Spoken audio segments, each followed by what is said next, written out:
Over to you, sir. बिस्मिल्लाहिर्रहमानिर्रहीम। अस्सलामु अलैकुम रहमतुल्लाहि व बरकातुहू। क्या मैं साफ सुनाई और दिखाई दे रहा हूँ? अली जरा कंफर्म कर दीजिएगा मुझे। जी सर, आपकी वॉइस क्लियर है, ऑडिबल। जी ठीक है। स्क्रीन जो है वो प्रेजेंटेशन की, ये भी स्क्रीन भी शेयर हो रही है? जी सर, स्क्रीन शेयर है अली की भी? जी ठीक। आज मैं सबसे पहले स्टार्ट करने से पहले, जैसे तिलावत कुरान हकीम हुई है, अल्लाह ताला इसको कबूल करे, और मैं सबसे पहले किफ़ा की फैसलाबाद ब्रांच कमेटी का शुक्रिया अदा करना चाहता हूँ, जिन्होंने मुझे एक अपॉर्चुनिटी दी आप लोगों से इंटरेक्ट करने की। और आज का जो टॉपिक है वो भी एक बड़ा मुनफरिद टॉपिक है, जिसके ऊपर पहले कभी वेबिनार, वर्कशॉप या कोई भी इस तरीके की ऑर्गेनाइज नहीं किया गया। ये विफा की फैसलाबाद ब्रांच कमेटी को क्रेडिट जाता है कि उन्होंने एक ऐसे टॉपिक का इंतखाब किया जो इस टाइम बहुत ही जरूरी था, जिसके ऊपर गुफ्तगू की जाती। तो जितने भी पार्टिसिपेंट्स आज अटेंड कर रहे हैं, मैं उनका भी शुक्रगुजार हूँ कि उन्होंने वक्त निकाला है और इस इम्पोर्टेंट सेशन के अंदर हमारे साथ मौजूद हैं। क्योंकि सेशन बड़ा, इसमें टाइम की लिमिटेशन है और आप लोगों के क्वेश्चन आंसर्स भी हमने एंड पे लेने हैं, तो इसलिए बहुत ज़्यादा यानी तमहीद नहीं बांधूंगा और बस काम को स्टार्ट करते हैं। हमारा जो फर्स्ट सेशन है वो प्रेजेंटेशन के ऊपर होगा, जो ऑलमोस्ट 1 आवर के ऊपर मुहित होगा, और उसके बाद जो है वो क्वेश्चन आंसर सेशन हम लेंगे। क्वेश्चन आंसर सेशन भी मैं डायरेक्टली मॉडरेट करूंगा और डायरेक्टली आप लोगों के साथ इंटरेक्ट करूंगा। उसका जो तरीकाकार होगा वो ये है कि आप जो है वो चैट में टेक्स्ट मैसेज भी कर सकते हैं, लेकिन अभी मैं चैट नहीं देखूंगा क्योंकि because I am now delivering the presentation. तो सॉरी, तो जो भी क्वेश्चंस होंगे वो आप चैट के जरिए से या जो डायरेक्टली मुझे जो है वो मैं अनम्यूट करूंगा आपका माइक, तो आप क्वेश्चन कर सकेंगे। So let's start the presentation. IFRS for SMEs, हम इंशाल्लाह ताला डिस्कशन करेंगे कि एरियाज के ऊपर, उनमें SMEs की डेफिनेशन जो इंटरनेशनली की गई है, जो इंटरनेशनल अकाउंटिंग स्टैंडर्ड बोर्ड ने की है, वी विल एग्जामिन। उसके बाद हम पाकिस्तान के अंदर जो फाइनेंशियल रिपोर्टिंग फ्रेमवर्क है, कंपनीज की क्लासिफिकेशन, उनकी कैटेगरीज, ये किस तरीके से की गई है, हम उसको देखेंगे। देन IFRS फॉर SMEs भी एक इन इटसेल्फ एक हिस्ट्री है, हम उसको भी देखेंगे कि उसकी टाइमलाइन क्या है, IFRS फॉर SMEs कैसे मैच्योर हुआ है, और इस टाइम करंटली जो है जो उसका सेकंड रिव्यू चल रहा है उसमें क्या क्या चीजें जो है वो बोर्ड के सामने है और बोर्ड किन चीजों के ऊपर जो है वो इस टाइम थॉट प्रोसेस कर रहा है। Then we will check out के जो एसएमईज का स्टैंडर्ड है, सबसे इंपॉर्टेंट चीज कि आईएफआरएस फॉर एसएमईज का कंपैरिजन करेंगे विद फुल आईएफआरएस और उसमें जो की जो डिफरेंसेस हैं उनको देखेंगे और एसएससी का जो स्टैंडर्ड आई कैप ने एक बनाया हुआ है उसको भी डिस्कस करेंगे।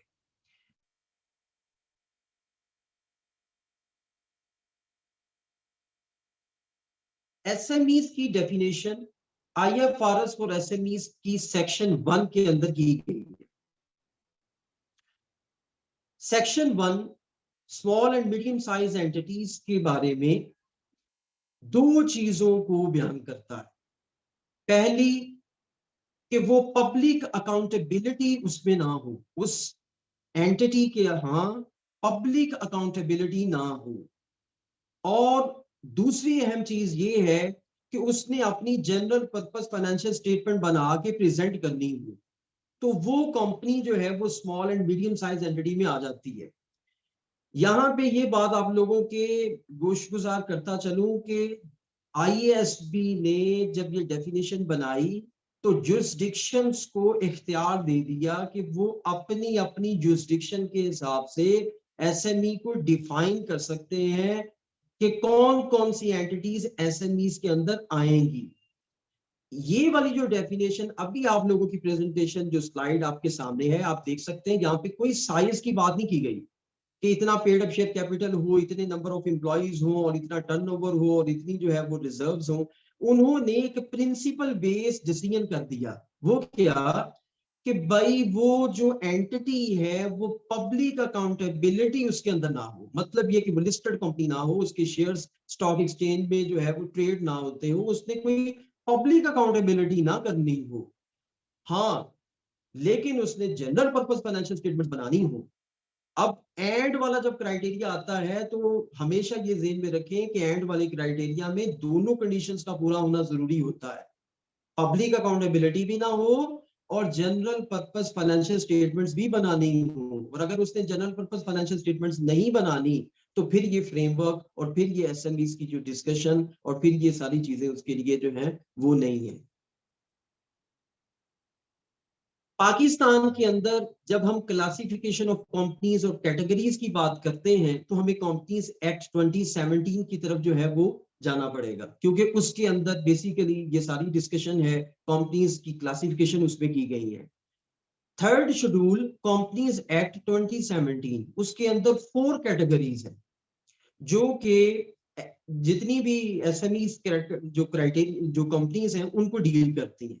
उनके अंदर जो है बेसिकली 4 कैटेगरीज हैं, लेकिन जो एसएमईज को डील करती हैं वो 2 कैटेगरीज हैं। नेक्स्ट जो स्लाइड है उसमें वो आपको मैं दिखा रहा हूँ जी।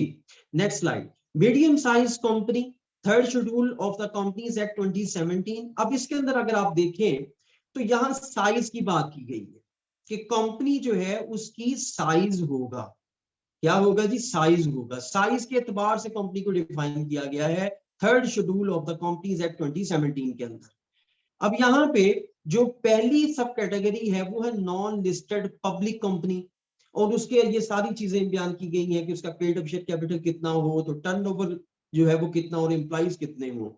Financial reporting framework, very important thing, financial reporting framework जो है वो कौन सा होगा, तो international financial reporting standard for SMEs and requirements जो कि मेंशन की गई हैं 5th शेड्यूल के अंदर, ये इसका फाइनेंशियल रिपोर्टिंग फ्रेमवर्क बनता है। जो कि पहली कैटेगरी है हमारी नॉन लिस्टेड पब्लिक कंपनी, उसका पेड अप शेयर कैपिटल हो 200 मिलियन, टर्नओवर हो 800 मिलियन और एम्प्लॉइज जो है वो लेस देन 750 हो। फिर आ जाती है बात प्राइवेट लिमिटेड कंपनी की, जिसका 10 मिलियन जो है वो पेड अप शेयर कैपिटल हो, 200 मिलियन टर्नओवर हो, यानी जो पेड अप शेयर कैपिटल है वो 10 मिलियन हो लेकिन 200 से ज्यादा ना हो, और टर्नओवर जो है 150 मिलियन से ज्यादा लेकिन 800 मिलियन से ज्यादा एक्सीड ना करे, और एम्प्लॉइज जो है वो 250 से ज्यादा लेकिन 750 से एक्सीड ना करे। ठीक है, ये साइज की बेस पे किया गया एक क्राइटेरिया है। फिर इसी तरीके से एमएससी के अंदर एक फॉरेन कंपनी भी रखी गई है कि फॉरेन कंपनी जिसका टर्नओवर लेस देन 1 बिलियन हो, वो भी इस एमएससी कैटेगरी में आती है। फिर नॉन लिस्टेड कंपनी जो कि लाइसेंस्ड है अंडर सेक्शन 42 एंड सेक्शन 45, और जिसमें जो है वो यानी नॉन प्रॉफिट ऑर्गेनाइजेशंस वगैरह है, तो उसमें international financial reporting standard for SMEs होगा। अकाउंट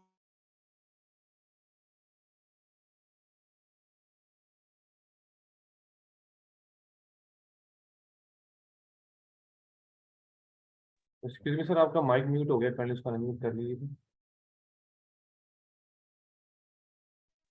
बी और दूसरी स्लाइड ई और डी।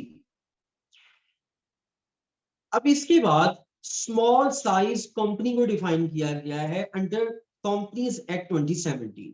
थर्ड शेड्यूल के मुताबिक प्राइवेट कंपनी जिसका पेड अप कैपिटल 10 मिलियन तक हो, अप टू 10 मिलियन, और जिसकी टर्नओवर 150 मिलियन से ज्यादा ना हो, और एम्प्लॉइज की जो स्ट्रेंथ है वो 250 से ज्यादा ना हो, तो उसके ऊपर जो है वो रिवाइज्ड एएफआरएस फॉर एसएससीज जो कि आई कैप ने इशू किया हुआ है वो एप्लीकेबल होगा। तो बात ये है दरअसल कि जो पिछली जो 4 कैटेगरीज हैं उसके ऊपर आईएफआरएस फॉर एसएमईज एप्लीकेबल है, और जो आखिरी वाली कैटेगरी अभी हमने पढ़ी है उसके अंदर आईएफआरएस फॉर एसएमईज नहीं बल्कि एसएससी का एक स्टैंडर्ड है एएफआरएस फॉर एसएससी जो कि आईकैप ने इशू किया है वो एप्लीकेबल है। लेकिन यहाँ पे उनको एनकरेज करने के लिए ये लिखा गया है थर्ड शेड्यूल के अंदर भी, और इवन स्टैंडर्ड के अंदर भी लिखा गया है कि वो अगर चाहें तो वो आईएफआरएस फॉर एसएमईज को अप्लाई कर सकते हैं। एसएससीज जो कंपनीज हैं वो आईएफआरएस फॉर एसएमईज को अप्लाई कर सकते हैं। अब ये जो पिछली 2-3 स्लाइड्स में मैंने आपको चीजें बताई हैं उसको जरा सम अप करने के लिए मैंने इस स्लाइड को बनाया है कि पाकिस्तान के अंदर जो एसएमईज काम कर रही हैं उनके ऊपर फाइनेंशियल रिपोर्टिंग फ्रेमवर्क की इस टाइम राइट नाउ, जबकि हम ये प्रेजेंटेशन मैं आपको दे रहा हूं और हम डिस्कशन कर रहे हैं, इस टाइम कौन सा फ्रेमवर्क है। तो पहली बात कि आईएफआरएस फॉर एसएमईज जो कि आईएएसपी ने इशू किया, आईकैप ने उसको अडॉप्ट किया और एसईसीपी ने उसको नोटिफाई किया। ये एसआरओ के नंबर वगैरह आपके सामने आ रहे हैं, एसआरओ नंबर 928 और 929 2015 का, इसके जरिए से इसको जो है वो किया गया है पाकिस्तान के अंदर एप्लीकेबल। फिर revised accounting and financial reporting standard for small size entities जो कि नोटिफाइड किया गया बाय आईकैप इन 2015 जिसकी मैंने अभी बात की है। ये जो थर्ड जो चीज है वो ये है कि आईएफआरएस फॉर एसएमईज इस टाइम पाकिस्तान में जो एप्लीकेबल है वो वही है जो कि इंटरनेशनल वर्जन है, यानी आईएसपी ने जो बनाया है वही आईकैप ने अडॉप्ट किया और एसईसीपी ने उसको नोटिफाई किया हुआ है। लेकिन इससे पहले आईकैप का एक अपना स्टैंडर्ड होता था medium and small size entities के लिए, जिसको विड्रॉ कर दिया गया था उस टाइम जब फिर ये वाला इंटरनेशनल स्टैंडर्ड जो था वो आईकैप ने अडॉप्ट कर लिया। तो इसको सर्कुलर नंबर 8 2015 के जरिए से आईकैप ने विड्रॉ कर लिया।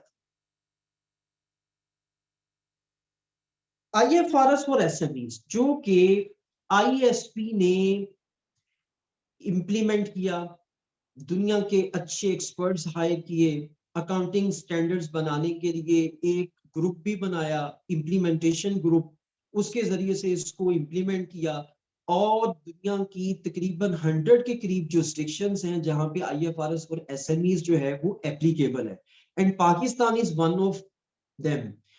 पाकिस्तान के अंदर भी ये सफर जो है, जैसे ही आईएफआरएस फॉर एसएमईज दुनिया में इंप्लीमेंट हुआ तो मैंने आपको अभी बताया कि आईकैप ने भी उसको अडॉप्ट कर लिया और एसईसीपी के जरिए से उसको नोटिफाई किया गया। बेसिकली जो है वो आईएफआरएस फॉर जो एसएमईज है वो इशू 2009 में हुआ था, जो पहला इसको जो वर्जन आया। फर्स्ट रिव्यू उसका कंप्लीट हुआ 2015 में, मई 2015 में, जिस टाइम आईकैप ने इसको बाकायदा तौर पे फिर अडॉप्ट किया। तो बिटवीन 2009 एंड 2015 वो आईकैप का वो अपना स्टैंडर्ड जो था वो एप्लीकेबल रहा। अब 2019 में इन्होंने एक सेकंड रिव्यू स्टार्ट किया हुआ है इस आईएफआरएस फॉर एसएमईज का, जो कि अभी तक अंडरवे है, और 2030 यानी ये मार्च 2023 के अंदर एक्सपेक्टेड है कि ये मुकम्मल हो जाएगा। और इसके ऊपर जो है वो एक्सपोजर ड्राफ्ट, डिस्कशंस, वेबकास्ट, ये आप जो है वो IFRS की वेबसाइट के ऊपर जाके देख सकते हैं। इवन IFAC के अंदर एक बड़ा अच्छा जबरदस्त मटेरियल अवेलेबल है और इसके ऊपर डिस्कशंस हो रही है।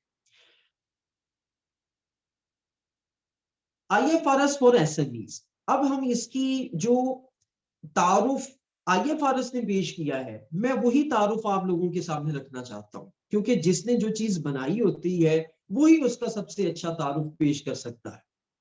तो IFRS फॉर SMEs का सबसे अच्छा इंट्रोडक्शन जो है वो उन्होंने खुद ही किया है। उन्होंने कहा कि हमने इस IFRS फॉर SMEs को बनाया क्योंकि हमें नीड्स को कैटर करना था।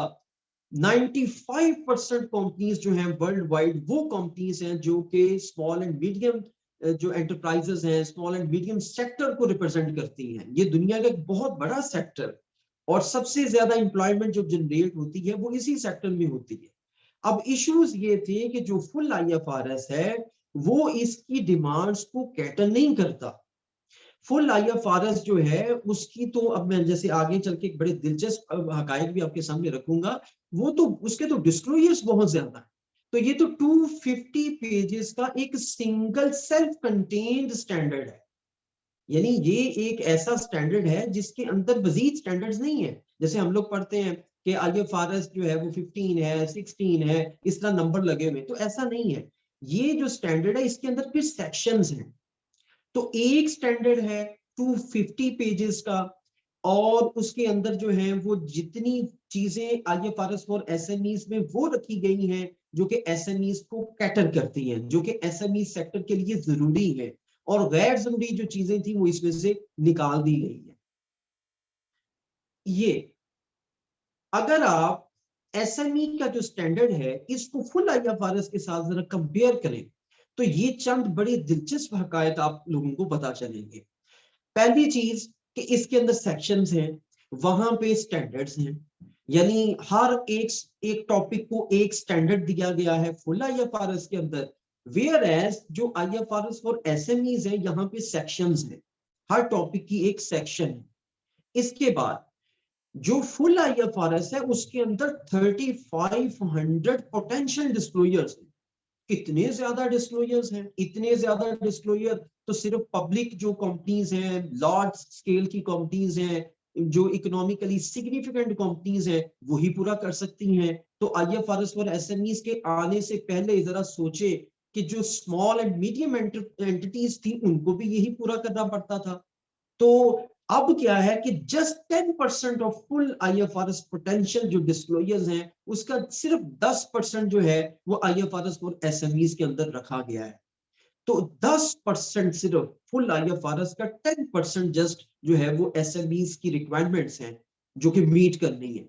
तो ये एक बहुत बड़ा एज है, ये एक बहुत बड़ा बेनिफिट है, एक बहुत बड़ी सिंप्लीफिकेशन एक्सरसाइज है जो कि इंटरनेशनल अकाउंटिंग स्टैंडर्ड बोर्ड ने SMEs के अकाउंटिंग स्टैंडर्ड को मुरतब करने पे ये की है। 4300 पेजेस की लेंथ है फुल IFRS की, बाउंड वॉल्यूम्स की, और यहाँ पे सिर्फ 250 पेजेस के ऊपर पूरे का पूरा IFRS फॉर SMEs है। और जो फुल IFRS है वो हर वक्त जो है वो एनुअल रिव्यू में भी रहता है, फिर उसके बाद उसके स्टैंडर्ड्स अपडेट होते रहते हैं, जबकि इसकी जो एक्सरसाइज होती है वो आफ्टर 3 इयर्स है। जैसे मैंने अभी आपको बताया कि 2015 के अंदर इसका फर्स्ट रिव्यू हुआ है और अब 2019 के अंदर अब इसका सेकंड रिव्यू हो रहा है, तो उसके दरमियान में इसके अंदर कोई खास अपडेट्स वगैरह नहीं होती। तो ये एक बड़ी इंपॉर्टेंट चीज है फॉर SME सेक्टर। वो टॉपिक्स जो कि SMEs के स्टैंडर्ड के अंदर नहीं रखे गए, जिसकी जरूरत नहीं थी, अब ये आपकी स्क्रीन के सामने है। सेगमेंट रिपोर्टिंग, इसकी SMEs को जरूरत नहीं होती। SMEs पे कंपनीज का साइज इतना बड़ा नहीं होता कि उनके डिफरेंट सेगमेंट्स हों तो फिर सेगमेंट की रिपोर्टिंग की जाए, ये जरूरी नहीं होता, इसलिए उन्होंने इसको इसके अंदर नहीं रखा। फिर इंटरिम रिपोर्टिंग है, इंटरिम रिपोर्टिंग की भी रिक्वायरमेंट्स इसके अंदर नहीं रखी गई। अर्निंग्स पर शेयर, इंश्योरेंस और एसेट्स हेल्ड फॉर सेल, ये जितने टॉपिक्स आपकी स्क्रीन के सामने हैं ये IFRS फॉर SMEs के अंदर नहीं रखे गए। सिंप्लीफिकेशन की सूरत में, सिंप्लीफिकेशन को रखने के लिए, सिंप्लीफिकेशन को मेंटेन रखने के लिए IFRS और SMEs के अंदर ये नहीं रखा गया। अच्छा, चूंकि असर प्रेयर जो है उसका भी मुख्तलिफ जगहों पे जो है वो टाइम हो चुका है, तो हम अब जरा इसकी ब्रेक लेंगे 10 मिनट्स की। तो ओवर टू पिफा।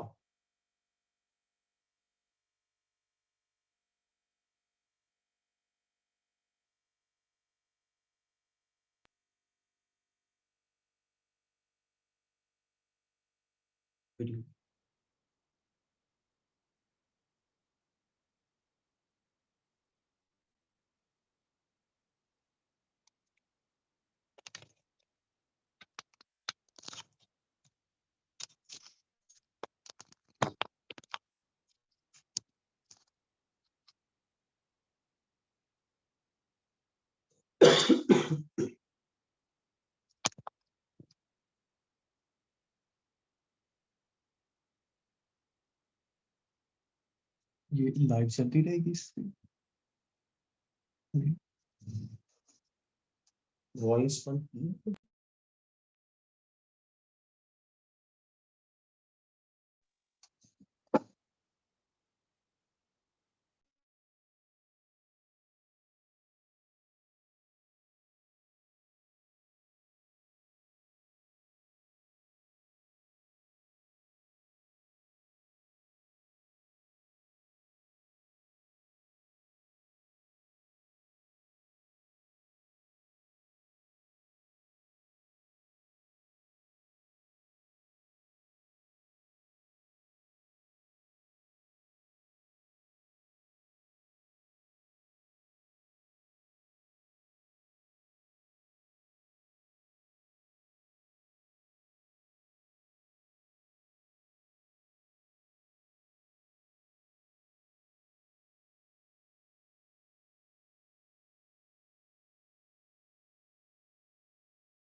अनम्यूट करो।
हाँ, जी सर।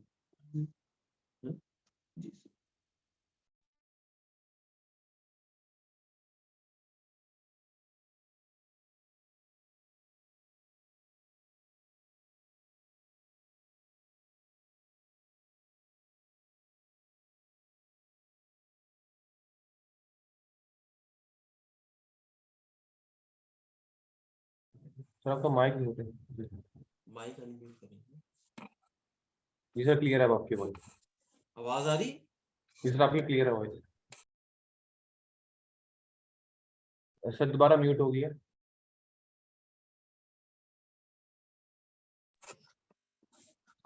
अली आ रही है आवाज? जी सर आ रही है।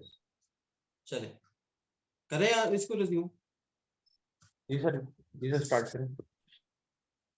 तो आज के वक्फे से पहले जो डिस्कशन हमने जहाँ पे की है, ड्रॉप वहीं से इसको आगे लेकर चलते हैं। IFRS फॉर एसएमईज के अंदर जो ये जो स्लाइड आपके सामने है, इसमें आप देख सकते हैं वो टॉपिक्स जो कि IFRS फॉर एसएमईज के अंदर नहीं शामिल किए गए, कि सेगमेंट रिपोर्टिंग है, इंटरिम रिपोर्टिंग है, अर्निंग्स पर शेयर का स्टैंडर्ड है, इंश्योरेंस का स्टैंडर्ड है, एसेट्स हेल्ड फॉर सेल का स्टैंडर्ड है।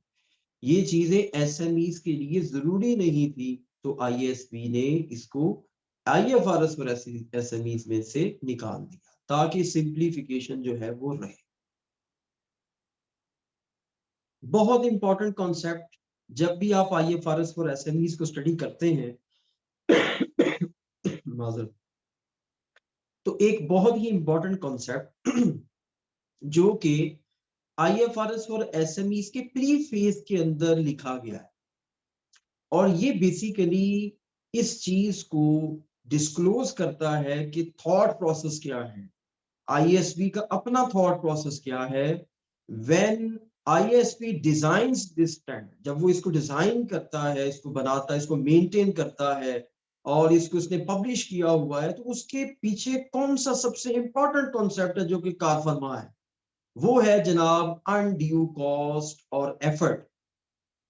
तो IASB ये कहता है कि हमने जब इस स्टैंडर्ड को बनाया तो हमारी ग्रेटर कंसीडरेशन इस चीज के अंदर थी कि बैलेंस रहे बिटवीन कॉस्ट एंड बेनिफिट। ये बहुत इंपॉर्टेंट चीज है।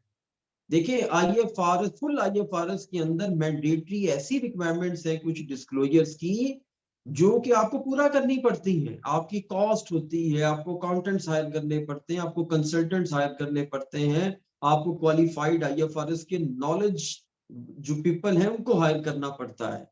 IFRS फॉर एसएमईज के अंदर इस उसूल को कैटर किया गया है और कहा गया है कि जहां पे अनड्यू कॉस्ट होगी, अनड्यू एफर्ट होंगे, वहां पे आप उस रिक्वायरमेंट से एग्जेम्पशन हासिल कर सकते हैं। मतलब ये कि IFRS फॉर एसएमईज के अंदर जो चीजें मेंशन की गई हैं, आप उसमें से भी एग्जाम अपने आप को कर सकते हैं, उस रिक्वायरमेंट से भी निकल सकते हैं। तो undue cost or effort exemption means an entity does not need to apply the requirement noted in the standard because of the excessive cost, because of the effort needed to apply it. तो मैं ये समझता हूं कि इस standard के अंदर ये एक बहुत अच्छा कॉन्सेप्ट है जिसकी बेस पे एक एंटिटी इफ, और ये जजमेंटल है, ये हर एंटिटी की अपनी जजमेंट के ऊपर है, क्योंकि अगर एक एंटिटी के लिए कॉस्ट जो है वो बियरेबल है तो हो सकता है दूसरी के लिए वो अनबियरेबल हो। तो IASB ने अपने जो कमेंट्स जब नोट करवाए तो उसमें ये लिखा कि ये जो एग्जेम्पशन है ये जजमेंट बेस पे होगी, और ये जो जजमेंट है वो हर एंटिटी स्पेसिफिक होगी कि जनाबे वाला ये फलानी रिक्वायरमेंट है, ये हमारी इसके ऊपर अनड्यू कॉस्ट और अनड्यू एफर्ट आ रही है, सो हम इसको अप्लाई नहीं करते। अब यहां से ऑनवर्ड मैं कुछ स्लाइड्स में आपको इस IFRS और एसएमईज का कंपैरिजन देना चाहता हूं फुल IFRS के साथ। देखिए किसी चीज को समझने का दो तरीके हो सकते हैं। एक तरीकाकार तो ये था कि हम IFRS और एसएमईज को पकड़ लें और उसी को ही फिर यहाँ पे मैं आपके सामने उसकी प्रेजेंटेशन देता चलूं, वो मुमकिन नहीं है। उसकी मैं एंड पे अगर टाइम बचा तो इंशाल्लाह ताला आपको उसकी मैं आपके सामने स्क्रीन भी शेयर करूंगा, दिखाऊंगा भी कि वो स्टैंडर्ड जो है वो जो 250 पेजेस का है उसका एक जनरल सा ओवरव्यू क्विकली आपको दे दूं। लेकिन आप लोग जो इंडस्ट्री से मुझे सुन रहे हैं, जो CA फर्म से मुझे सुन रहे हैं, उन्होंने अपनी स्कूलिंग के अंदर, अपनी स्टडी के अंदर IFRS को पढ़ा है। तो मैंने फिर ये सोचा कि क्यों ना जो उन्होंने पढ़ा है फुल IFRS, क्योंकि उन्होंने पढ़े हैं, उन्होंने प्रॉपर्टी प्लांट इक्विपमेंट पढ़ा है, उन्होंने इन्वेंटरीज को पढ़ा है, ठीक है ना, उन्होंने बाकी स्टैंडर्ड्स, रेवेन्यू का स्टैंडर्ड पढ़ा है, तो क्यों ना जो उन्होंने पढ़ा है उसके साथ IFRS पर ऐसे भी इसका कंपैरिजन कर दिया जाए, तो उनको समझ आ जाएगी कि फुल IFRS में क्या लिखा है और जो IFRS और एसएमईज है उसमें क्या डिफरेंस है, क्या फर्क है, क्या सिंप्लीफिकेशन है। तो हमने कुछ एरियाज को जो है वो आइडेंटिफाई किया है जिसके अंदर रिक्वायरमेंट्स डिफरेंट हैं और वो हैं भी इंपॉर्टेंट, जहां पे एसएमईज की रिक्वायरमेंट जो है वो डिफरेंट है और फुल आईएफआरएस की जो रिक्वायरमेंट है वो डिफरेंट है। तो इसी तरीके से फिर मैंने एक एंड पे कोशिश की कि जो स्मॉल साइज एंटिटीज का स्टैंडर्ड जो कि इंटरनेशनल नहीं है, वो आई कैप ने खुद से एक अपना बनाया हुआ है, उसको फिर मैंने आईएफआरएस और एसएमईज के साथ कंपेयर किया, तो पता चलाया कि उसके अंदर क्या डिफरेंसेस हैं। तो ये सारी चीजें आपकी खिदमत पे पेश करते हैं। तो सबसे पहले कि गुडविल, अब आईएफआरएस और एसएमईज और फुल आईएफआरएस में जो मैंने पहला पॉइंट देखा वो गुडविल का था कि गुडविल जो है उसकी फुल आईएफआरएस के अंदर जो रिक्वायरमेंट है वो एनुअल टेस्टिंग की है। आप लोगों को पता है जो इंटरनेशनल फाइनेंशियल रिपोर्टिंग स्टैंडर्ड्स की प्रैक्टिस कर रहे हैं या उसको इम्प्लीमेंट करते हैं या वो पढ़ाते हैं, उनको पता है कि गुडविल की एनुअल टेस्टिंग रिक्वायरमेंट है और अमोर्टाइजेशन नहीं होती गुडविल की। जबकि एसएमई के अंदर, एसएमई वाले स्टैंडर्ड के अंदर जो है वो एनुअल टेस्टिंग की रिक्वायरमेंट नहीं है और वहां पे अमोर्टाइजेशन है 10 इयर्स की एस्टिमेटेड। अब यहाँ पे ये बात भी मैं आपको बताता चलूं कि जब एसएमईज का जो स्टैंडर्ड बनाया गया है, इसके अंदर एक असूल ये भी है, अलाइनमेंट का असूल और इंडिपेंडेंस का असूल। ये दो बड़े इंपॉर्टेंट कॉन्सेप्ट्स हैं आईएफआरएस और एसएमईज को अंडरस्टैंड करने के लिए।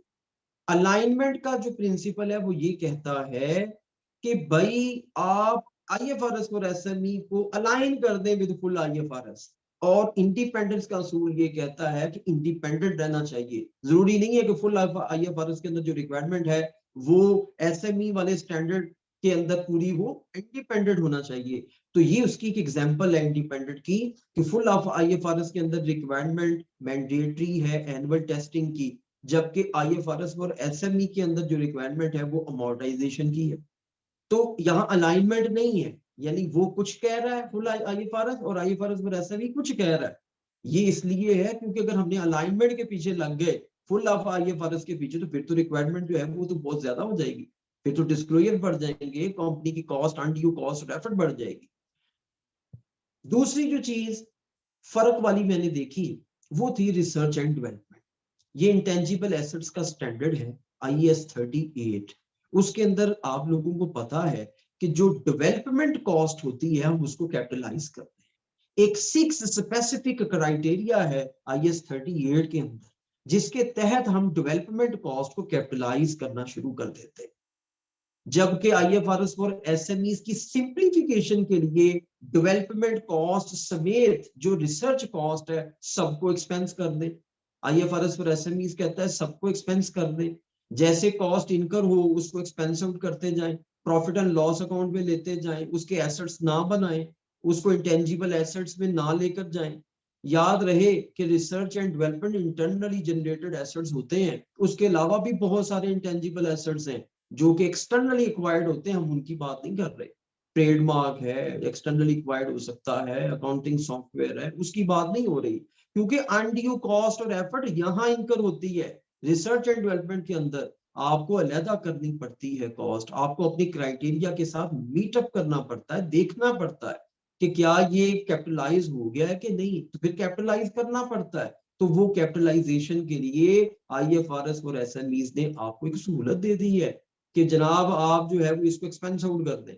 तो जिन लोगों के यहाँ ये अप्लाई हो रहे हैं तो ये मैं समझता हूँ कि उनकी एक बड़ी ये बेनिफिशियल चीज है। फिर जनाब statement of comprehensive income and other comprehensive income, ठीक है ना। इसके बारे में क्या रिक्वायरमेंट्स हैं कि आईएफआरएस और एसएमईज कहता है कि entities can present a single combined statement. यहाँ पे कॉन्सेप्ट को समझिएगा कि सिंगल कंबाइंड स्टेटमेंट से क्या मुराद है। सिंगल कंबाइंड स्टेटमेंट से मुराद है कि अदर कॉम्प्रिहेंसिव इनकम की जो चीजें हैं ना, जो अदर कॉम्प्रिहेंसिव इनकम में आपने रीवैल्यूएशन सरप्लस है, कोई फॉरेन एक्सचेंज का रिजर्व का डिफरेंस है, आप उसको इसी स्टेटमेंट ऑफ कॉम्प्रिहेंसिव इनकम के अंदर ही लिख दें, अलहदा से कोई नई स्टेटमेंट ना बनाए। ये प्रेजेंटेशन के एतबार से एक सहूलत है जो कि यूजर्स को दी गई है, एंटिटीज को दी गई है, क्योंकि एसएमई का जो यूजर है वो इतना क्रिटिकल नहीं है, वो बैंक का यूजर नहीं है, वो एक छोटी कंपनी का जिसकी पब्लिक अकाउंटेबिलिटी नहीं है उसका यूजर है, उसको सिंगल स्टेटमेंट के अंदर भी दे देंगे तो कोई इशू नहीं है। जबकि वहां पे ये रिक्वायरमेंट है कि separate statements mandatory. Then borrowing cost एक बड़ा ही अकाउंटिंग प्रॉब्लम है, इशू है कि क्वालिफाइंग एसेट्स वो एसेट्स हैं जिनके ऊपर सब्सटेंशियल टाइम एंड रिसोर्सेज इनकर होते हैं उनको बनाने के लिए। तो बोरोइंग कॉस्ट के अकाउंटिंग स्टैंडर्ड की ये रिक्वायरमेंट है कि जनाब जितनी भी जो क्वालिफाइंग एसेट्स के ऊपर बोरोइंग कॉस्ट इनकर होगी आप उसको कैपिटलाइज करेंगे, ये रिक्वायरमेंट्स है। लेकिन आईएफआरएस फॉर एसएमई के अंदर क्या मेंशन किया गया है कि जितनी भी बोरोइंग कॉस्ट आप इनकर कर रहे हैं, हाँ वो आप क्वालिफाइंग एसेट है तो अब भी आपने उसको एक्सपेंस आउट कर देना है प्रॉफिट एंड लॉस के अंदर, कैपिटलाइज नहीं कर। ये एक बड़ी कह लें कि अगेन सिंप्लीफिकेशन का मैयर है जो कि आईएफआरएस फॉर एसएमईज के अंदर है।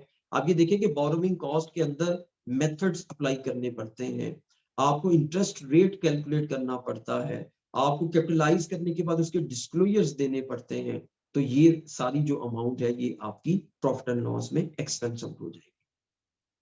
Then very hot topic that is financial instruments. जनाबे वाला फाइनेंशियल इंस्ट्रूमेंट सिस्टम एक बहुत बड़े प्रोसेस से गुजरा है। आपको पता है कि आईएफआरएस 9 जो है वो अब मार्केट में है और वो अवेलेबल है और उसके ऊपर इम्प्लीमेंटेशन हो रही है। और मैं बिफा की फैसलाबाद ब्रांच कमेटी से भी रिक्वेस्ट करूंगा कि हमारे जो अकाउंटेंट्स ब्रदर्स हैं सिस्टर्स हैं उनके लिए इसकी आसानी के लिए भी कोई वेबिनार करवाएं, कोई वर्कशॉप करवाएं, जैसे आज आपने इसको इनेकाद किया है। तो इसके ऊपर भी हम इंशाल्लाह ताला कोई डिस्कशन करें। ये हमने आईएफआरएस 15 के ऊपर तो किया है, 9 के ऊपर बात नहीं की, तो इंशाल्लाह ताला ये भी मैं रिक्वेस्ट उनको करूंगा। तो फाइनेंशियल इंस्ट्रूमेंट में अब आईएसपी ने क्या ऑप्शन आपको दी हुई है, अगेन वेरी एक इंटरेस्टिंग भी ऑप्शन है और बड़ी सिंपल ऑप्शन भी है। क्या है, एक तो जनाब जो सेक्शन 11 और 12 है जो इस स्टैंडर्ड के अंदर है, आईएफआरएस फॉर एसएमईज के स्टैंडर्ड के अंदर एक सेक्शन 11 है और 12 है, उसके अंदर फाइनेंशियल इंस्ट्रूमेंट्स की रिक्वायरमेंट्स मेंशन की गई, रिकॉग्निशन की रिक्वायरमेंट, मेजरमेंट की रिक्वायरमेंट, डिस्क्लोजर की रिक्वायरमेंट, आप उसको फॉलो कर लें। यानी ये एक ऑप्शन आपको दी गई है कि आप उसको फॉलो कर लें फाइनेंशियल इंस्ट्रूमेंट्स की अकाउंटिंग के लिए, या आप आईएस 39 की तरफ चले जाएं। ये आईएस 39 क्या चीज है, अब जो यंगर जो लॉट है वो तो आईएफआरएस 9 को पढ़ रही है, उसी के बेस पे अपने पेपर पास कर रही है। तो आईएस 39 भाई इससे पहले ये होता था कि आईएफआरएस 9 से पहले आईएस 39 जो है वो रिक्वायरमेंट्स पेश करता था फाइनेंशियल इंस्ट्रूमेंट्स की, कि फाइनेंशियल इंस्ट्रूमेंट्स को रिकॉर्ड कैसे करना है, प्रेजेंटेशन उसकी कैसे होनी है। तो आईएस 39 की रिक्वायरमेंट्स जो है उसको आईएफआरएस फॉर एसएमईज अभी भी फॉलो कर सकते हैं। ये एक ऑप्शन दी गई है एसएमईज को कि वो चाहें तो सेक्शन 1 और सेक्शन 11 और सेक्शन 12 को फॉलो कर लें फाइनेंशियल इंस्ट्रूमेंट्स की अकाउंटिंग के लिए, या वो फिर आईएस 39 पे चले जाए। जबकि दूसरी जानिब फिर देख लें कि फुल रिक्वायरमेंट्स है जो कंटेन्ड है एज पर आईएफआरएस 9। तो ये अगेन अलाइनमेंट का यहाँ पे प्रिंसिपल अप्लाई नहीं हुआ, यहाँ पे फिर इंडिपेंडेंस का प्रिंसिपल अप्लाई हुआ है। बात कर लेते हैं गवर्नमेंट ग्रांट्स की। गवर्नमेंट ग्रांट्स ये भी एक अकाउंटिंग स्टैंडर्ड है जिसके अंदर गवर्नमेंट की तरफ से आने वाले फंड्स ग्रांट्स उसकी अकाउंटिंग ट्रीटमेंट के बारे में बताया गया है। गवर्नमेंट ग्रांट्स के हवाले से एक प्रिंसिपल होता है, वो प्रिंसिपल ये होता है कि आपको जो ग्रांट्स मिली है वो आपने फौरन नहीं रिकॉर्ड कर देनी, क्योंकि गवर्नमेंट आपको जब ग्रांट्स देती है तो कुछ कंडीशंस के ऊपर देती है, सब्सिडीज देती है, कुछ बेनिफिट्स देती है, तो साथ उसके कंडीशंस भी लगाती है कि फलानी कंडीशन को पूरा करें, फलानी कंडीशन को पूरा करें। तो आईएफआरएस जो है फॉर एसएमईज उसके अंदर फिर एक सिंपल प्रिंसिपल प्रेजेंट किया गया है एसएमईज के लिए, वो ये है कि they do not require matching of grant income with expense. उनको नहीं चाहिए कि वो अपनी ग्रांट इनकम को अपने एक्सपेंस के साथ मैच करें, अपनी कंडीशंस के साथ उसको मैच करें। जबकि आईएफआरएस जो है वो required government grants to be recognized as income over the periods necessary to match expenses. तो वहां पे रिक्वायरमेंट्स जो है वो पूरी करनी पड़ेगी, उसके अकॉर्डिंग डिस्क्लोजर देने पड़ेंगे और मैचिंग का जो प्रिंसिपल है वो अप्लाई करना होगा। तो ये जो चीज है कि IFRS फॉर SMEs के अंदर ये जितने पॉइंट्स अभी तक आपने देखे हैं ये सारे जो हैं वो सिंप्लीफिकेशन के मेजर्स हैं। ये सिंप्लीफिकेशंस की गई हैं कि फुल IFRS में जो है वो चीजें SME से हटके होनी चाहिए। और ये मैंने वन बाय वन आपके सामने एक यानी ओवरव्यू रखा है कि वो चीजें जो कि SMEs के लिए जरूरी नहीं है या SMEs के लिए जो सिंप्लीफाइड फॉर्म में बताई गई है वो क्या है। Now moving toward SSEs, small size entities, उसके लिए ICAP ने एक अकाउंटिंग स्टैंडर्ड बनाया। वो अकाउंटिंग स्टैंडर्ड उसकी 22 सेक्शंस हैं। ये भी एक अकाउंटिंग स्टैंडर्ड है, उसके अंदर सेक्शंस हैं और ये इफेक्टिव हुआ है ऑन और आफ्टर जनवरी 1 2015 से।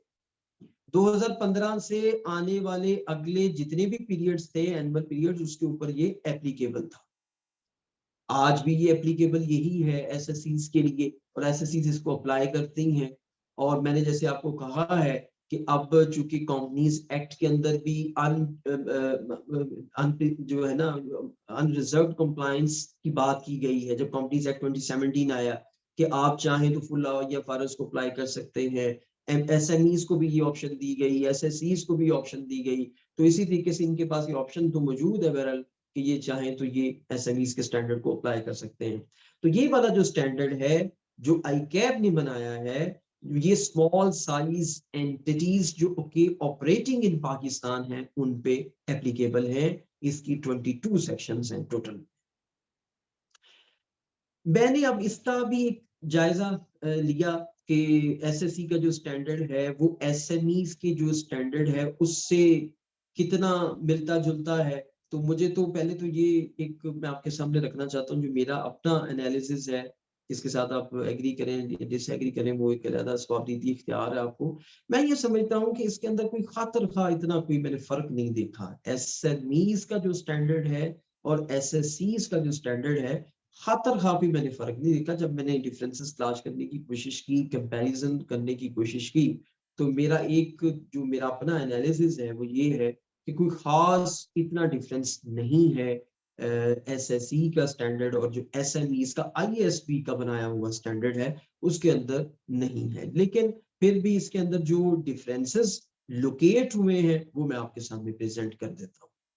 पहली जो चीज है वो कंपोनेंट्स की मैंने देखी कि जो फाइनेंशियल स्टेटमेंट्स हैं उसके कंपोनेंट्स होते हैं, सेट होता है complete set of financial statement जिसमें आपकी फाइनेंशियल पोजीशन है, फाइनेंशियल परफॉर्मेंस है, cash flows, changes in equity, notes है, ठीक है ना। तो वो इन्होंने SSE का जो मिनिमम सेट है उसके अंदर उन्होंने कहा जी कि भाई आपके लिए एक रिलैक्सेशन है, आप स्टेटमेंट ऑफ फाइनेंशियल पोजीशन दे दो, इनकम स्टेटमेंट दे दो और accounting policies and explanatory notes दे दो। तो इन्होंने ये एक SSEs के लिए एक और आसानी वाला मेजर किया है कि जनाब मिनिमम ये जरूर दें, उसके बाद ऊपर तो आप देना चाहें तो कैश फ्लो और वो चीजें दे सकते हैं। तो ये मिनिमम की बात की गई है। ये कुछ मेरे लिए हैरत अंगेज बात थी कि एसेट्स हेल्ड फॉर सेल, हालांकि मैंने अगर आप जो मेरी प्रेजेंटेशन शुरू से देखते आ रहे हैं तो एसेट्स हेल्ड फॉर सेल जो है वो उसके अंदर नहीं है, SMEs के अंदर नहीं है। जो पुरानी जो मैंने अभी आपके साथ स्लाइड भी शेयर की उसके अंदर मैंने मेंशन भी किया। जबकि SSE का जो स्टैंडर्ड ICAP ने बनाया है उसके अंदर इसकी रिक्वायरमेंट्स मेंशन की गई। तो this is a difference between IFRS for SMEs and AFRS for SSEs कि जनाब assets held for sale SME के स्टैंडर्ड के अंदर वो तो नहीं मैंने देखा, लेकिन जो SSE है उसके अंदर इसकी सेक्शन मैंने देखी और उसके साथ उसकी फिर रिक्वायरमेंट्स भी मेंशन की गई थी। ये एक सिंप्लीफिकेशन का मेजर है। इनकम टैक्स की अगर हम बात करें तो इनकम टैक्स का जो स्टैंडर्ड है IAS 12, इसके अंदर जो है वो रिक्वायरमेंट्स अब इन अलाइनमेंट है विद IAS 12 यानी IFRS फॉर SMEs के अंदर जो रिक्वायरमेंट्स हैं वो IAS 12 के साथ अलाइनमेंट के साथ है। यहाँ पे जो उन्होंने स्टैंडर्ड के अंदर सिंप्लीफिकेशन की है, लेकिन वो IS 12 की इन अलाइनमेंट की है। जबकि जो SSE है उसके अंदर जो रिक्वायरमेंट है वो सिर्फ टैक्सेस पेएबल की है, जो कि करंट टैक्स है। उसके अंदर डेफर्ड टैक्स की कंप्यूटेशन, सच डिटेल कंप्यूटेशन और उसका जो डिस्क्लोजर है उसकी बात नहीं की गई। तो फिर ये SSE के लिए ये एक एज हो जाता है, SSE के लिए ये एक सिंप्लीफिकेशन मेजर हो जाता है कि अगर वो SSE का जो स्टैंडर्ड है AFRS उसको अप्लाई करते हैं तो वहां पे उनको करंट टैक्स की कंप्यूटेशन ही जस्ट करनी है। और जो IFRS SMEs है वहां पे IS 12 की कंप्लीट रिक्वायरमेंट्स को, जो कंप्लीट रिक्वायरमेंट्स में जो सिंप्लीफाइड है वो पूरी करनी पड़ेगी, लेकिन उसमें डेफर्ड टैक्स बहरकैफ शामिल है।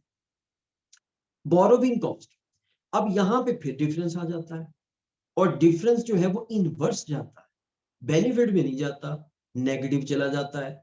कि जो SSEs हैं, SSEs के अंदर तो रिक्वायरमेंट सिंप्लीफाई होनी चाहिए थी, लेकिन यहाँ पे क्या हुआ, यहाँ पे ये हुआ कि हमने अभी पढ़ा है बिल्कुल कि बोरोविंग कॉस्ट जो है वो IFRS फॉर SMEs अलाउ करता है कि आप उसको एक्सपेंस आउट कर लें, लेकिन SSE का स्टैंडर्ड जो है वो अलाउ की बात तो कर रहा है। वहां लिखा है कि all borrowing cost shall be expense in the profit and loss, लेकिन साथ में कहता है कि जो बोरोविंग कॉस्ट क्वालिफाइंग एसेट के लिए है उसको कैपिटलाइज किया जाए।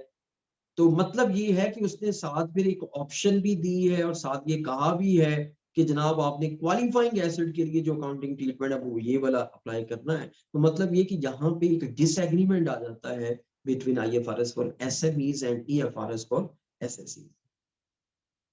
थैंक यू सो मच जी, आपने मुझे पेशेंस के साथ सुना। तो अब मैं आप लोगों के क्वेश्चंस और आंसर्स जो हैं उनको लूंगा, टेकअप करूंगा।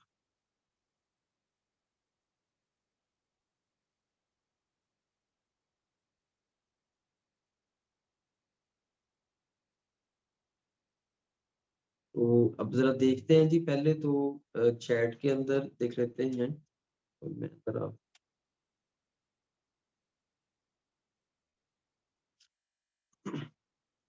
क्वेश्चन जो है वो इंशाल्लाह ताला लेते हैं। आप चैट पे भी दे सकते हैं, उसके अलावा जो है वो आप मुझे जो है वो अगर अपना करना चाहें हैंड रेस करें, मैं आपका माइक ऑन करूंगा और हम इंटरेक्टिव सेक्शन कर सकते हैं ताकि जो हमारे पार्टिसिपेंट्स हैं उनको ज्यादा से ज्यादा फायदा हो। इस टाइम मैं एक बड़ी शफीक सी शक्ल भी देख पा रहा हूँ, उस्मान साहब जो हैं, वो भी हमारे साथ आज मौजूद हैं। उस्मान साहब आपका अगर क्वेश्चन है जी प्लीज, आपसे शुरू करते हैं। आप अपना फीडबैक भी दे दें और प्लस जो है। अस्सलाम वालेकुम। जी वालेकुम सलाम। उसमें ये है कि जी मैंने फर्स्ट टाइम आपका सेशन लिया है और मैं आपका थैंकफुल हूँ कि आपने बड़े आसान तरीके से समझाया है। और मैंने एक basically interactive point of view से ये बात करनी थी कि जो आपने SMEs का कहा है कि 800 मिलियन मैक्सिमम उसकी सेल होनी चाहिए, आई थिंक रेवेन्यू जो है, तो 800 मिलियन जो है मतलब 80 करोड़ रुपए। तो ये जो सारा आई कैप ने की जो इसका IFRS को जो SMEs के लिए बनाया है, तो 80 करोड़ पे जो 800 मिलियन है बहुत कम सेल नहीं है।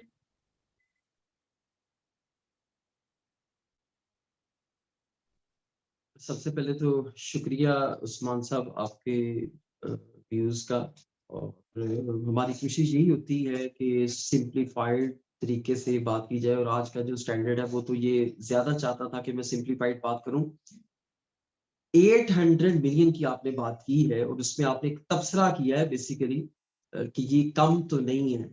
तो इस पे मैं ये कहूंगा कि अगर तो आपको ये लगता है कि मसलन इस क्राइटेरिया को बढ़ाना है तो आपको SECP में लिखना होगा। You have to write up to SECP। तो आप SECP को भी लिखें, क्योंकि ये बेसिकली कंपनीज एक्ट 2017 के अंदर 3rd शेड्यूल में मेंशन की गई रिक्वायरमेंट है कि जो टर्नओवर है वो 800 मिलियन तक अगर रहेगी तो फिर जो है वो कंपनी जो है वो एंजॉय कर सकती है स्टेटस मीडियम साइज कंपनी का। और उसके अंदर जो है वो मजीद दूसरी रिक्वायरमेंट्स भी पूरी करनी है, तभी वो जो है वो मीडियम साइज कंपनी में आएगी। तो इसमें SECP लेता रहता है सजेशंस, तो आप माशाल्लाह जो है वो अच्छी पोजीशन पे काम कर रहे हैं, तो आप जरूर लिखें। लेकिन ये कि मेरे नजरिए के मुताबिक अगर आप मुझसे पूछते हैं तो मैं समझता हूँ कि ये क्राइटेरिया जो है वो प्रेटी मच ओके। मैं अपने क्वेश्चन पर फिर नेक्स्ट पार्टिसिपेंट्स को भी मौका दूंगा कि वो अपनी बात करें। एक मेरी सजेशन है और एक इसी पर मेरा क्वेश्चन है। पहले मैं क्वेश्चन कर लेता हूँ, वो ये है कि फॉर एग्जांपल मैं एक समझता हूँ कि मैं एक मीडियम साइज ऑर्गेनाइजेशन में HOD फाइनेंस हूँ, मीडियम साइज। अब हमारी जो सेल है वो अराउंड 2 बिलियन एनुअल है, ठीक है। तो हमारे जो डायरेक्टर्स हैं वो भी खुद को स्मॉल या मीडियम साइज ऑर्गेनाइजेशन ही समझते हैं। लेकिन एक बात ये बताइएगा कि हमारी ये जो कॉन्सेप्शन है कि हम 2 बिलियन के, लेकिन तब भी हम समझते हैं कि हम तो एक normal C small medium organisation है, क्या ये दुरुस्त है? दूसरी क्या है कि क्या हम लोग LTU के अंदर जो लार्ज टैक्स पेयर यूनिट है उसमें फॉल करेंगे या उस इतबार से हम मीडियम में ही है? तो ये मेरा आखिरी क्वेश्चन था। और सजेशन मेरी ये है कि मैं चाहूंगा कि सर जो IFRS इस वक्त करंटली एक्टिव है, आप पिफा के थ्रू या अपने किसी भी प्लेटफॉर्म पर हमें उसका एक ओवरव्यू दे दें कि बहुत सारे ऐसे मेरे साथ कोलीग्स होंगे या जो पार्टिसिपेंट्स होंगे कि शायद वो पूरे IFRS के फ्रेमवर्क्स को नहीं जानते होंगे कि हर IAS या IFRS क्या डिफाइन कर रहा है। बहुत सी चेंजेस आ चुकी है, तो एक ब्रीफ समरी हो कि जिसमें बोरिंग कॉस्ट है तो ये इसके अंदर क्या चीज होती है और ये एक्टिव है या नहीं। तो बहुत शुक्रिया सर आपका। once again thank you so much. मैं क्विकली आपके जो क्वेश्चन है उनका आंसर देता जाता हूँ। देखिए 2 बिलियन आपकी कंपनी समझती है कि हम मीडियम में फॉल करते हैं, तो आप उनको जरूर एजुकेट करें कि आप 2 बिलियन में अगर आप चले गए हैं तो आप इसमें फॉल नहीं कर रहे।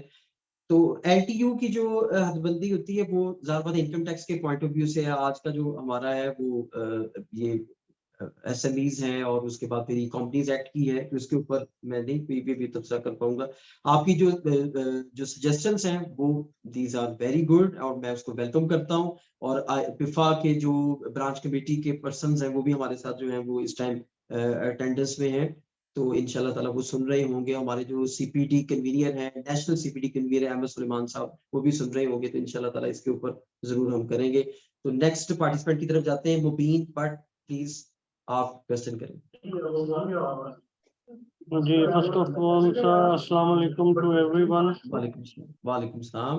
It's been a great experience and good learning environment, especially the slides quite interesting and easy to comprehend.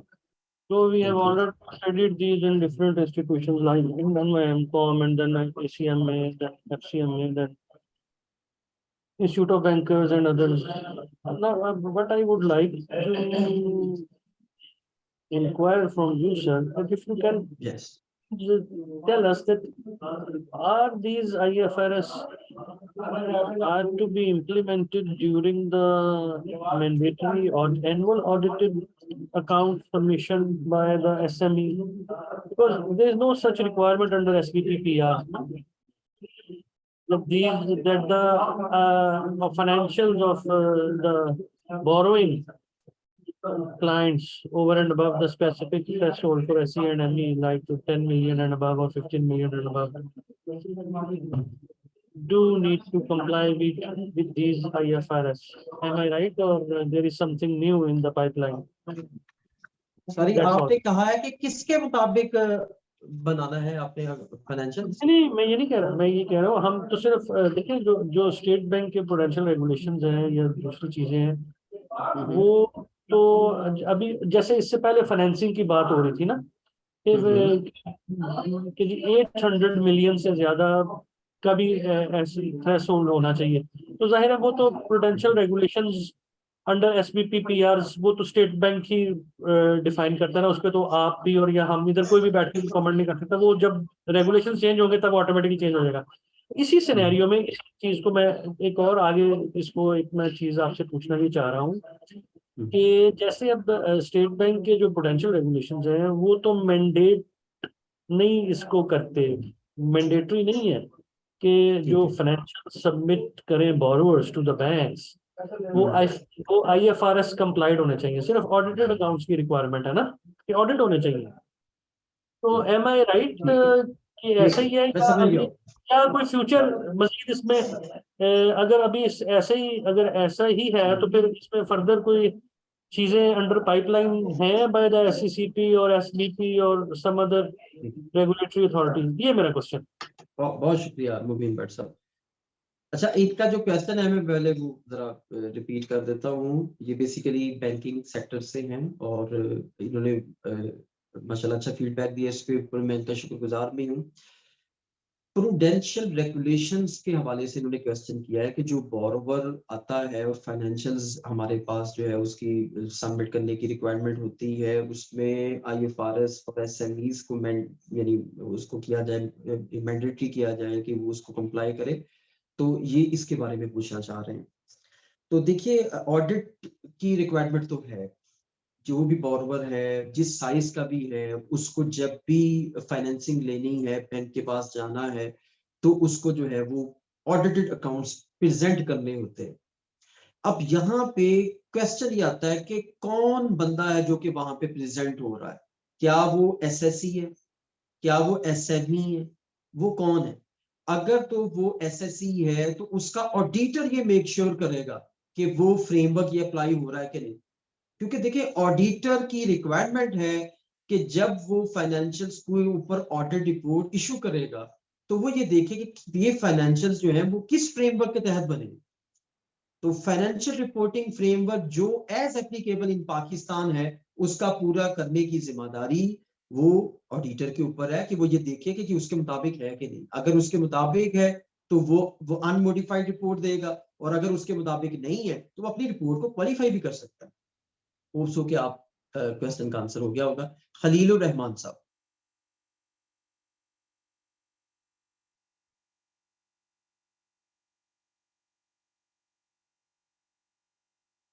Khalilur Rahman साहब, अपना माइक अनम्यूट करें। जी, अस्सलाम वालेकुम। वालेकुम सलाम।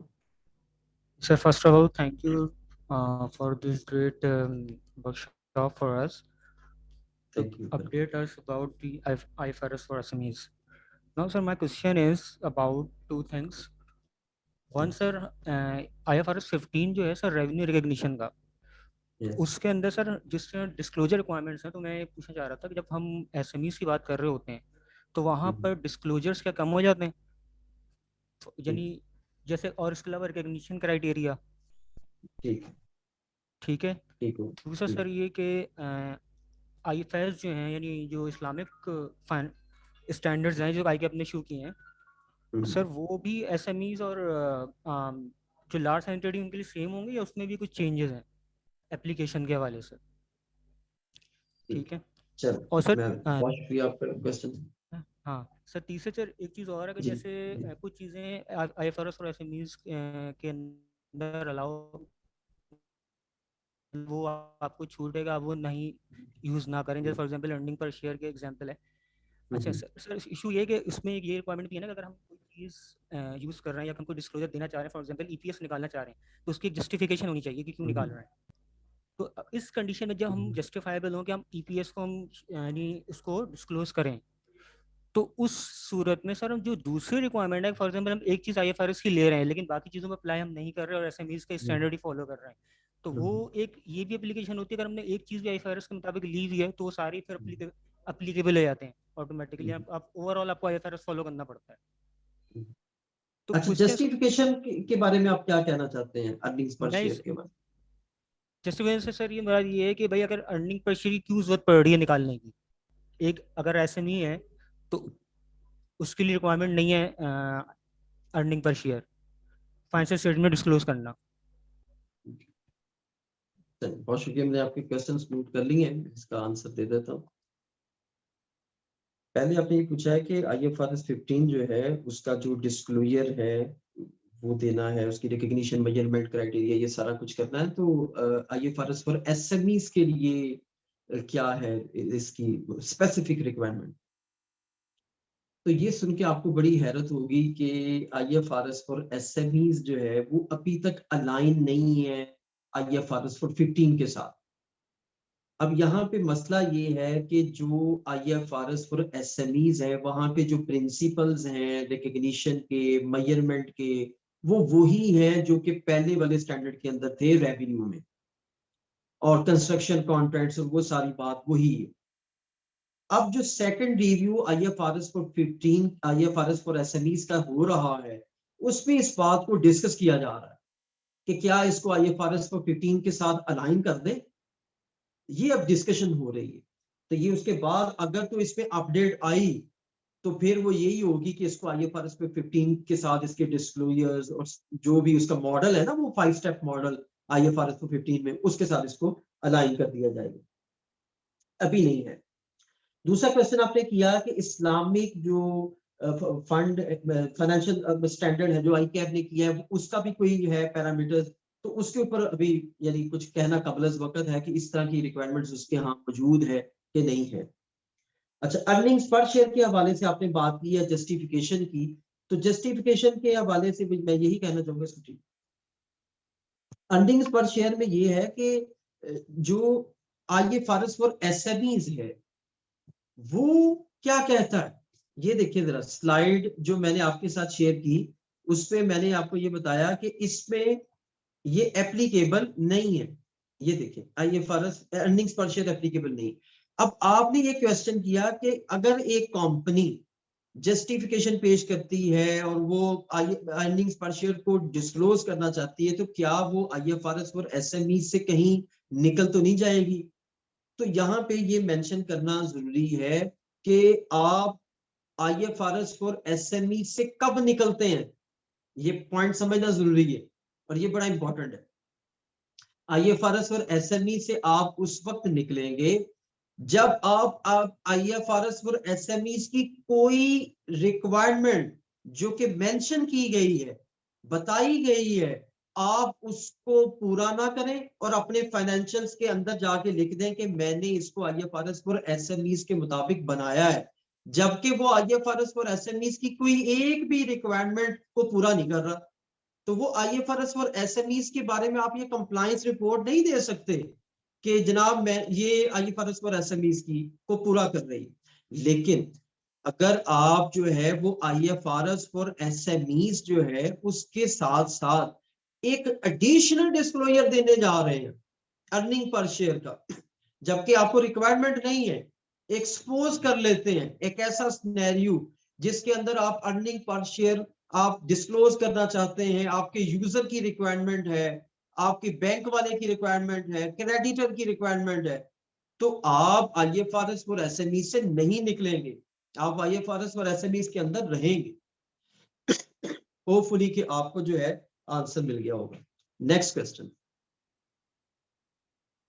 ये क्वेश्चन जो है वो यहाँ पे जो है वो अगर आप लाइव करना चाहते हैं तो अपना हैंड रेज कर दें, तो मैं जो है वो आपका माइक अनम्यूट कर दूंगा, तो आप क्वेश्चन कर सकते हैं जी। Next question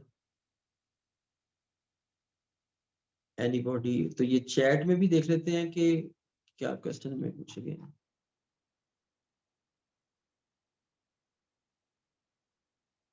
Does this standard also apply to government sector SMEs? तो गवर्नमेंट सेक्टर के ऊपर जो है वो SMEs का इतलाक होता है। ये हमसे पब्लिक सेक्टर से क्वेश्चन किया गया है।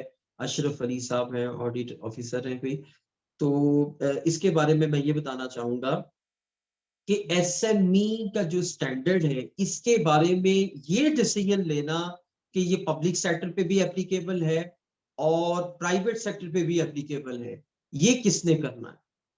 जो securities and exchange commission of Pakistan है वो जितनी भी प्राइवेट कंपनीज हैं उनको रेगुलेट कर रहा है। उसने तो 3rd शेड्यूल में बता दिया कि जनाब ये जितनी भी ये कंपनीज होंगी जो कि मैंने अपनी प्रेजेंटेशन में आपको बताया कि SSCs और SMEs का जो क्राइटेरिया है उसको पूरा कर रही हैं, आपके सामने अभी दोबारा, तो उसको वो फॉलो करेंगे।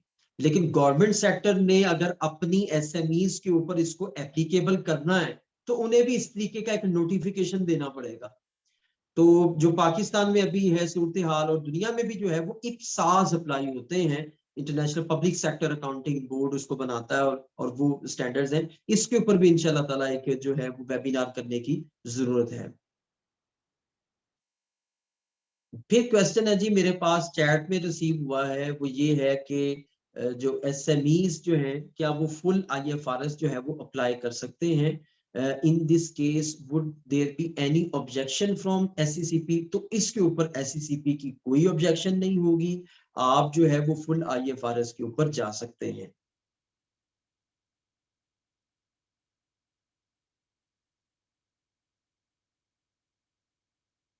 अच्छा, फिर जी हमारे पास जो नेक्स्ट क्वेश्चन है,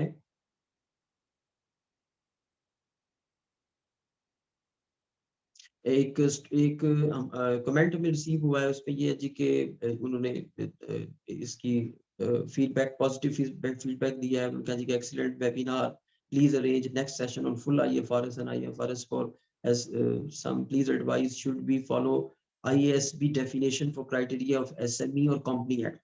जो तो इनका जो क्वेश्चन है उसको ले लेते हैं। ये आपके सामने मैंने जब बिल्कुल प्रेजेंटेशन स्टार्ट की थी तो उस टाइम मैंने आपको डेफिनेशन दिखाई थी। तो इन्होंने कहा है कि क्या हम उस डेफिनेशन को लेंगे या जो पाकिस्तान के अंदर एसएमई की डेफिनेशन की गई है उसको लेंगे।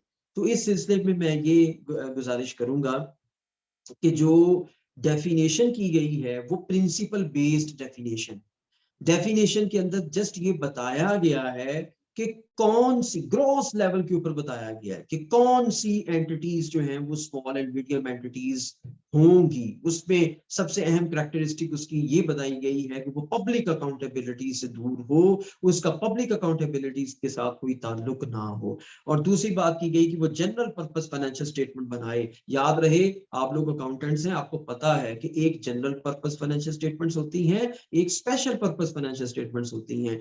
अगर आप स्पेशल पर्पस फाइनेंशियल स्टेटमेंट्स बना रहे हैं तो ये फ्रेमवर्क आपके ऊपर अप्लाई नहीं होगा, ये आईएफआरएस पर एसएमईज आपके ऊपर अप्लाई नहीं होंगे। उसके लिए और फ्रेमवर्क है, वो जिस फ्रेमवर्क के तहत आपने वो स्पेशल पर्पस फाइनेंशियल स्टेटमेंट बनानी है वो अलग फ्रेमवर्क होगा।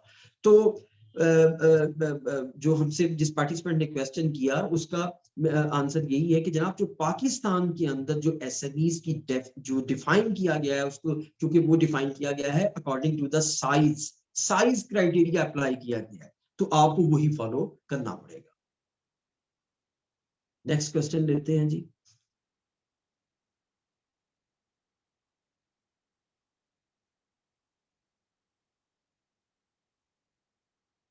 अच्छा, एक क्वेश्चन आया है कि अभी जैसे हमने ईपीएस के बारे में क्वेश्चन का आंसर दिया है, तो उसमें उन्होंने कहा है कि अगर हम ईपीएस को डिस्क्लोज करते हैं तो क्या ये मैंडेटरी हो जाता है कि हम सारी रिक्वायरमेंट्स जो ईपीएस की है उस स्टैंडर्ड की है या उस सारे आईएफआरएस उसको फॉलो करें? तो सारे स्टैंडर्ड्स की तो ऐसा नहीं है, लेकिन फिर ईपीएस वाले अकाउंटिंग स्टैंडर्ड की आपको सारी रिक्वायरमेंट्स को फॉलो करना।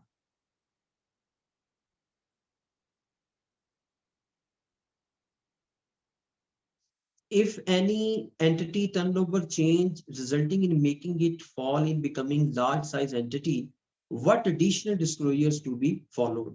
ये एक क्वेश्चन रिसीव हुआ है सायरा अकबर, एक पार्टिसिपेंट है, उनकी जानिब से कि अगर एक एंटिटी जो है वो अपनी जो उसकी जो टर्नओवर है वो चेंज हो जाए और result in making it fall in becoming large size entity, तो what additional disclosure to be followed? तो देखिए सबसे पहली बात ये है कि अगर वो लार्ज साइज एंटिटी जो है उसमें कन्वर्ट हो जाती है और वो जो है वो स्मॉल एंड मीडियम एंटरप्राइजेस के अंदर एंटिटीज की डेफिनेशन से आउट हो जाती है according to the size criteria, तो फिर उसको जो है वो आईएफआरएस जो फुल आईएफआरएस है उधर जाना है, फुल आईएफआरएस को अप्लाई करना है और फुल आईएफआरएस की जो डिटेल रिक्वायरमेंट्स हैं उसको जो है वो फॉलो करके जो उसके देखिए डिस्क्लोजर्स क्या होते हैं।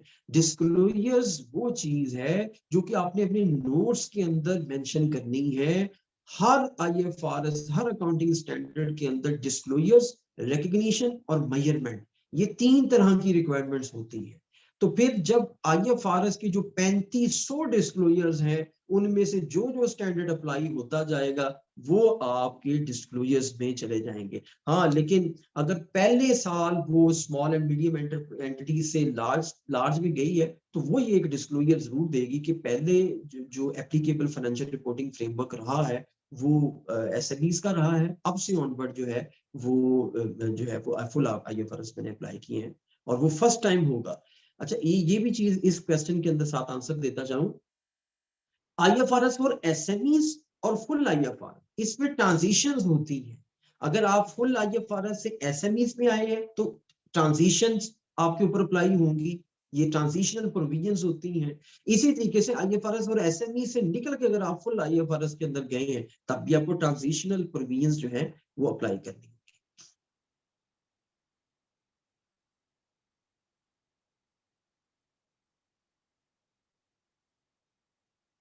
ज़ीशान शाहिद साहब जो है उन्होंने भी वेबिनार अटेंड किया तो उनका मैं शुक्रगुजार हूँ। उनका क्वेश्चन भी हमें रिसीव हुआ है कि हमने स्कोप को डिस्कस किया है तो इसकी जो है वो कैसे इसको करें। तो मैं इस सिलसिले में यही कहूँगा कि देखिए जी, इसके ऊपर पूरी एक वर्कशॉप होनी चाहिए। आप लोग अपनी पिफा सेंटर में या पिफा को ईमेल करें और वो फिर इसके ऊपर जो है वो इंशाल्लाह ताला कोई वर्कशॉप, क्योंकि 1-1.5 घंटे के अंदर तो मैं सिर्फ आपको तारुफ ही पेश कर सकता हूँ SMEs का। अगर मैं इसकी रिक्वायरमेंट्स की तरफ चला जाऊं तो वो तो फिर बहुत ज्यादा होंगी, लेकिन मैंने चूंकि आपसे एक वादा किया था कि आपको दिखाऊंगा कि IFRS फॉर जो SMEs है उसकी शक्ल सूरत किस तरह की है, क्योंकि आप लोग अटेंड कर रहे हैं और मेरे पास काफी मटेरियल है। आप लोगों में से जो भी बंदा मुझसे मटेरियल लेना चाहे वो भी मुझसे जो है वो राब्ता कर सकता है। मैं इंशाल्लाह ताला उसके साथ जो मटेरियल है वो सारा शेयर करूंगा। ये मैं आप लोगों के साथ जो है वो अभी आपकी स्क्रीन पे एक शो भी हो रहा है। अब ये मुझे बताइएगा कि ये जनाबे वाला इसका 250 जो पेजेस का ये बन रहा है, ये देखिए जरा। तो ये है जी IFRS फॉर SMEs, ये ऊपर 2015 लिखा हुआ है जो कि फर्स्ट रिव्यू वाला है। ठीक है जी, तो ईमेल जो है वो आप इफ़ा पे भी आप ईमेल कर लें तो तब भी ठीक है। मैं अली से कह दूंगा आप ईमेल जो है वो लेने में, अपनी ईमेल भी आप लोगों के साथ जो है वो डायरेक्टली ये मेंशन कर देता हूँ। आप यहाँ पे जो है वो कांटेक्ट कर लें, जिस तरीके का आपको गाइडेंस और मटेरियल चाहिए होगा इंशाल्लाह ताला आई विल प्रोवाइड। तो और कोई बंदा जो आना चाहे, इंटरेक्ट करना चाहे, माइक हाजिर है जनाब, तो मैं अनम्यूट कर देता हूँ। तो कर लेते हैं, हमारे पास 5-10 मिनट ही बस रह गए हैं, फिर हमने इसको वाइंड अप करना है। कोई भी बंदा बात करना चाहे अगर बाकी पार्टिसिपेंट से पूरी इस सेशन के हवाले से और प्रेजेंटेशन के हवाले से या कोई क्वेश्चन करना चाहे तो ही और शी इज वेलकम।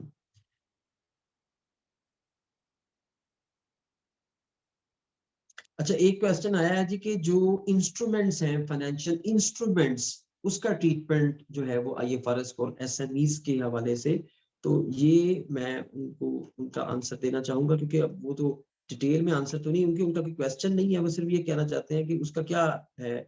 तो उसके बारे में मैं यही उनको सिर्फ बता सकता हूँ अभी कि ये आपके सामने जो सेक्शंस हैं ये सारी ये IFRS और SMEs आपके सामने है सारा, तो आप इसको देख सकते हैं। और इसमें जो है वो फाइनेंशियल इंस्ट्रूमेंट की जो रिक्वायरमेंट्स हैं आप उसमें जाके इसको देख सकते हैं, ये सारा ये आपके सामने। तो उसमें मैं इनका जो क्वेश्चन का आंसर वो ये है कि देखें इसके अंदर जो है वो काफी ज्यादा जो है वो रिक्वायरमेंट्स को सिंप्लीफाई किया गया है फाइनेंशियल इंस्ट्रूमेंट्स के हवाले से अगर हम बात करें। तो एक तो ये है कि IAS 39 पुराना वही प्रेजेंटेशन का अप्लाई हो रहा है, और उसके अलावा जो रिक्वायरमेंट्स हैं वो भी काफी कर्टेल है एज कंपेयर टू IFRS 9। तो यहाँ पे आपको वो सिंप्लीफिकेशंस मिले जी। Next, any other question from the participants or the feedback or anything else you can share with other participants? तो हमारा जो टाइम है वो ऑलमोस्ट जो है वो खत्म हो रहा है अब। तो मैं आप लोगों का, सब लोगों का शुक्रिया अदा करना चाहता हूँ एंड पे, और पिफा की ब्रांच कमेटी का भी शुक्रिया अदा करना चाहता हूँ। पिफा के जो है वो जो हमारे पिफा सेंटर से लोग होते हैं जो इसको टेलीकास्ट कर रहे होते हैं, उनका बड़ा एक इम्पोर्टेंट रोल होता है, मैं उन लोगों का भी शुक्रिया अदा करता हूँ। और आप लोगों का जो फीडबैक है उसको नोट किया है, आपके जो जितनी भी आपके जो सजेशंस हैं उनको नोट किया है। तो इंशाल्लाह ताला नेक्स्ट जो है उसको हम पिफा की जो मैनेजमेंट उन तक पहुंचाएंगे कि वो इसको फर्दर जो है वो लेकर चले। तो प्रेजेंटेशन और इसके रिलेटेड जो भी मटेरियल अगर आपको चाहिए तो आप मुझसे जो है वो रब्ता कर लीजिएगा। Over to पिफा।